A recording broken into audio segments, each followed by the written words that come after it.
Welcome everyone to this edition of the Arreoblue Podcast. We're joined by Thor List, Director of Field Engineering at Databricks. You've rushed over from Big Data London today. Thank you ever so much for joining us. Would you like to give a quick introduction? Yes, yeah, very welcome. So my name is Thor. I have been with Databricks coming up on 7 years, which is a very long time. I'm also sort of wearing retro swag because these are our old logos. And before I joined Databricks, I worked in the murky world of SAS and mainframes. And before that, again, I've been working with, like, say, covert surveillance and like robotics, but AI has been a constant throughout my career. What an amazing career, an interesting thing. I guess one of the things that'd be great to hear. I mean, Databricks has been, it's classed as the rocket ship, and it Mhm, has been an absolute rocket ship. mhm, So, just talking a little bit about some of that evolution that you've witnessed in the 7 years mhm, and the meteoric rise that Databricks has had in that time. mhm. So when I joined Databricks, we were 700 people worldwide. I think I was person number 52 in Europe to join, and it was a very, very different business back then. I like to think of Databricks very much like a Pokemon. So every few months we evolve and become something bigger. And that's very much the path that we've taken. When I joined, we were predominantly working with like hardcore data engineering, data science.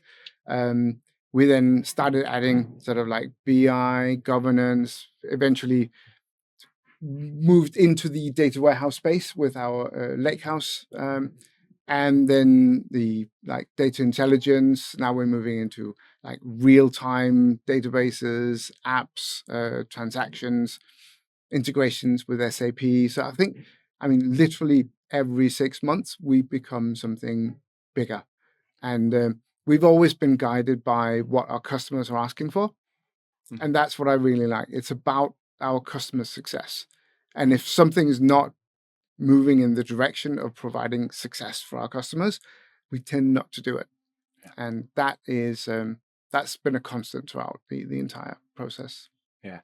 Actually, it's funny you bring back memories of some of that evolution from the Spark sort of ETL to now the unified platform, Hmm.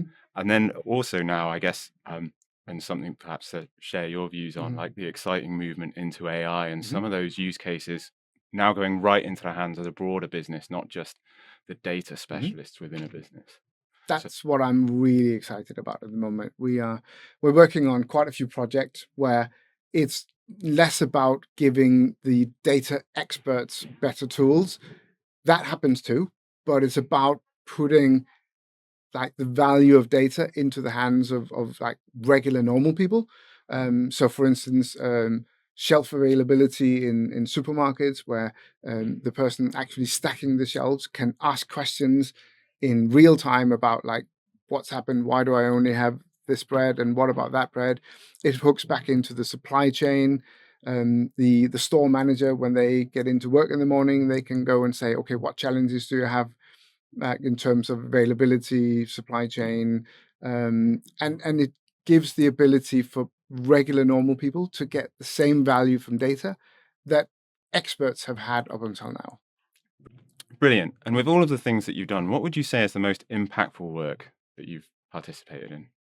I think again, it's about bringing value to like we have got so much data out there, and most of it is not being used at all.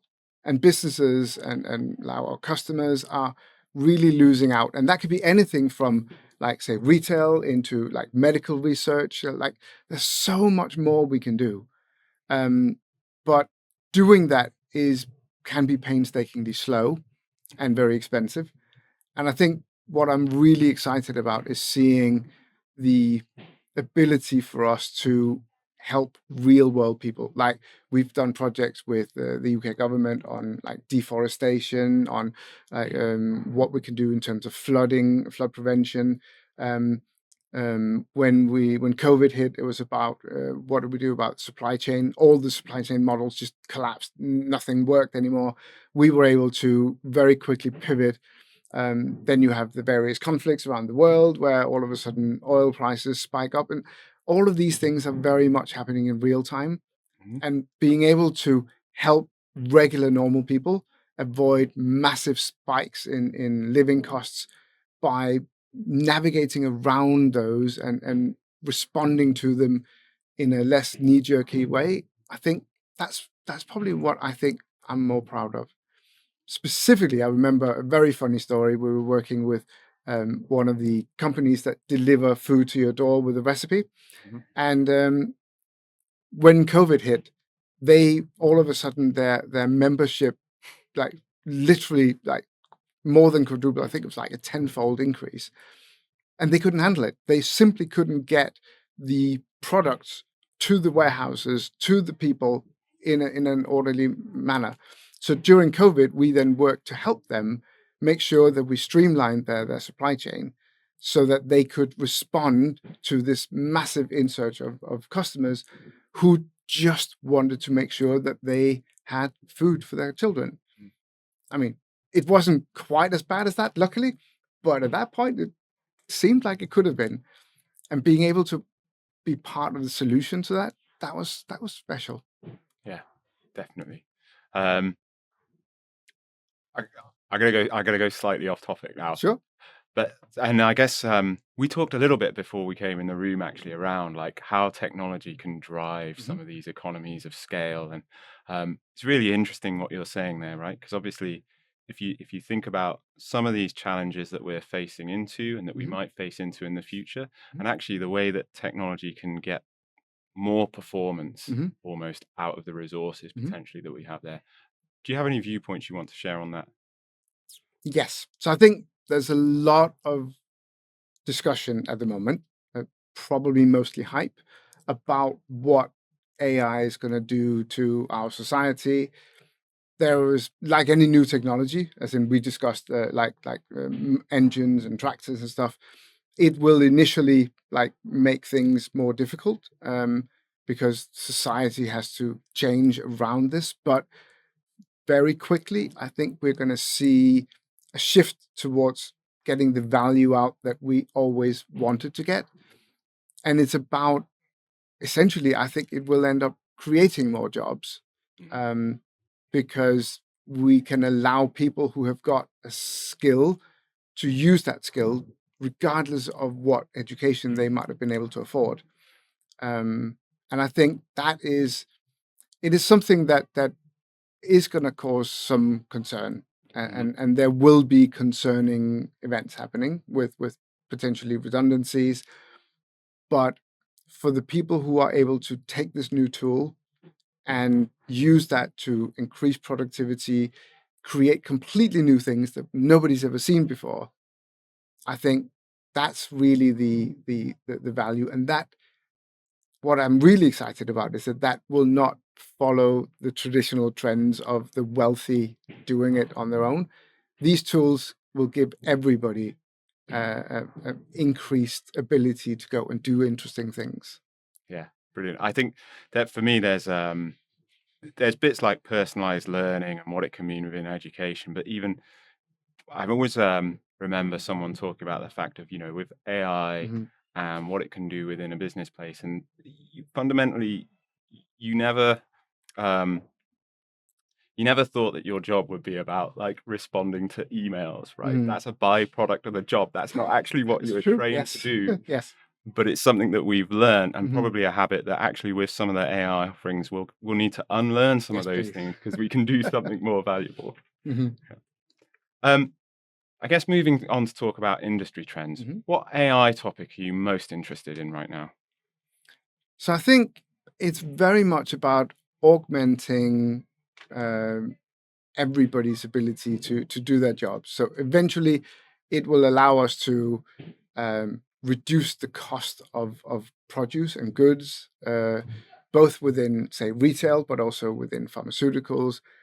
Um, we are seeing the very, very first beginnings of being able to use AI to do things that nobody ever thought possible. Like, for instance, the development about 3 years ago of a new antibiotic. It's the first antibiotic that's come on the market for about 20 years. And they started out, they knew kind of what to do, but they ended up with a cohort of about 20 million different subjects that they could test, but you can't run 20 million tests through in the market. That's just not feasible. With AI, they were able to lower that to somewhere below 100, like feasible, viable ideas. And that was a cohort they could actually test. So again, they didn't do anything necessarily new, but they were able to filter to the point where it was now viable for a pharmaceutical company to actually do the work and get the next antibiotics out.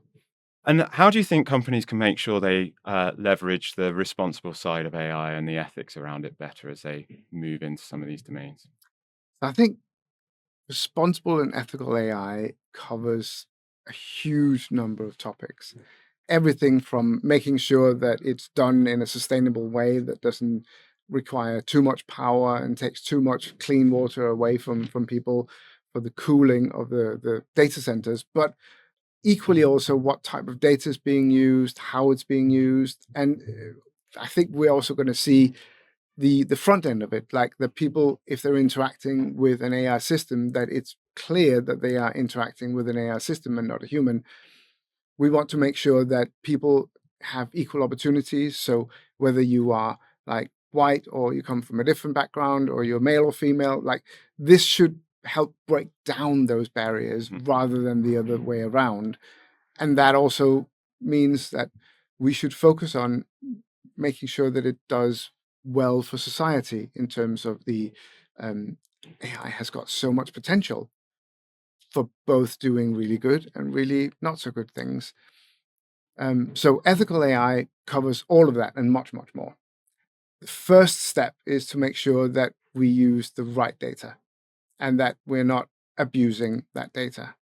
And I think that's where data governance, how boring it might sound, but that is super critical to make sure that we understand where the model came from, what it was trained on, whether it has inherent biases built in so we can deal with those, and then just making sure that we focus our efforts not just on making like the wealthy people more wealthy, but actually doing good for society. Yeah, definitely. I'm going to go off topic again a little bit, so I might need to. But I was reading an article this morning, right, about the different approaches that you have between US companies and Chinese companies in the way that they're, so obviously there's restrictions on chips. So actually, the chip type that the Chinese companies are looking at essentially relies on their building different software types that will require lower power. Again, I don't know if you have any view on this. It's interesting because by restricting what hardware is accessible to the Chinese, they have had to become more innovative. And it's fantastic to see things like we saw DeepSeek about 8 months ago, where that revolutionized the market completely. And they had to do that because they can't do the traditional just throw more power at it. So they've had to come up with effective ways that both lower the cost, but also lower the footprint, the environmental footprint. And I think that the fact that they were able to engineer their way out of that was brilliant, absolutely brilliant, because that means that there are other paths that we can take to make better AI. And I think at the end of the day, this is something for all of like humanity, it's the whole world, and we all have to pull together. It's been a huge focus on the US because they have had the, should we say, financial backing to do it, and we needed this kickstart. Now, everybody can play in that. Yeah, I definitely. It was talking very much about what you were saying about how, the ability for both sides to learn from some of the unique techniques that each other is using and combine some of those components. Um, so again, now talking a little bit about data and AI, and certainly it's been such an amazing area. What would you give as advice for anyone who wants to have a career within data and AI?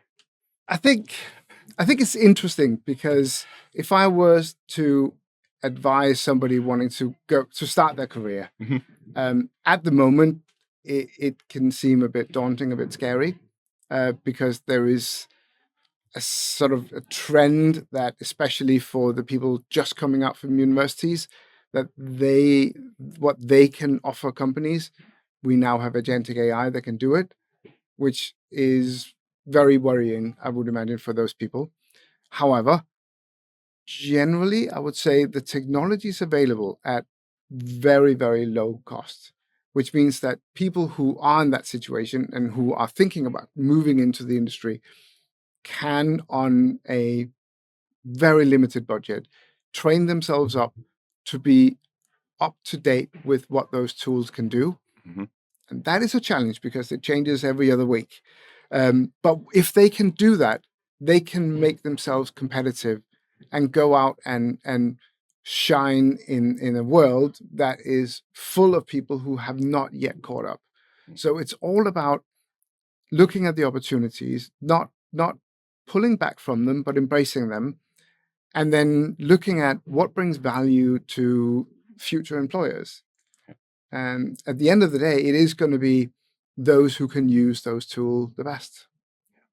We actually we do a fair bit of work with some institutes like the Northern Initiative, which is about getting people from diverse and poorer socio-economic backgrounds into tech. And one of the interesting things, because one of our directors is really passionate about this as well, it, actually what you said there, that can you be inquisitive, can you self-learn, because it changes so fast that actually, okay, having a degree might be a staple. It shows that you can get yourself to a certain level, but the reality is, can you self-learn and keep up with the technology as it changes? So, And actually, one thing I'm really excited about, and I don't yet know how we can do it, but the school system as we have it today is not for everybody. Some people thrive and do really well. Some people have got the potential, but they're just incompatible with the rigid structure mhm, of like primary, secondary, like sixth form, and they end up never making it to have any kind of piece of paper that will allow them to basically make of their full potential. And I think we now have the ability to have people who like could be a brilliant architect, but then they weren't very good at maths, but they could be a brilliant architect, and the tools can now do the maths for them, and all the safety regulations and all the fire regulations, all of that can be done for them, and they could just focus on their visionary thinking, which they otherwise would never have been able to do because they didn't get through the school system with good enough grades to go and make use of that. uh, I I couldn't agree more. My background, I'm heavily dyslexic. Understand some of these things, and actually that promise of like personalized learning and some of those capabilities. You even see it with maths. To answer a maths question, you have to comprehend an English question first. Yeah. So yeah. If you could solve one major challenge in the AI space, what would it be? I think bring clarity around the ethical implications. I think at the moment, ethical AI is a bit murky because it covers so many topics, and it's very hard to measure it. I think if we could find a way to measure bias, measure like sensitivity of data, measure like the way things are governed in a quantifiable way, Mhm. I think would solve a lot of our problems. There's another piece as well with the when you're talking to enterprises anyway on the ethical side is Mhm. what there is a subjectiveness, right, to some of this. So one company will have a very strong ethical opinion on perhaps being charitable and those components, but it won't be as strong in another company. So again, to get that consistent measure Yeah, um, across these can be a real challenge. it can, but it's also the prize, if you get it right, is significant because the market generally likes companies that are ethical and operate in an ethical manner. So if we can find ways of measuring it, can then highlight the companies that do it well, and the companies that are not doing it well, the market will force them to start doing it better. Brilliant. And then final question, what book or podcast has inspired you recently in your work? So I read a book recently called "It's Your Ship," which is I was actually surprised by it because it's about how when you enter the world of any kind of like professional career, if you are constantly just being told what you need to do and micromanaged, then you don't feel co-ownership. And that this is a message to like the leadership.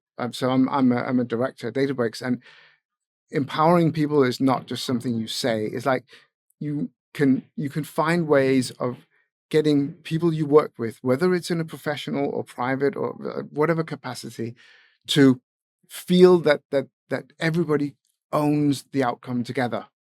Very much maybe taken from sports as well, where everything is teamwork, but giving practical ideas for how you can make people feel more empowered. That book was actually really, really interesting. And it surprised me because I didn't think it would be.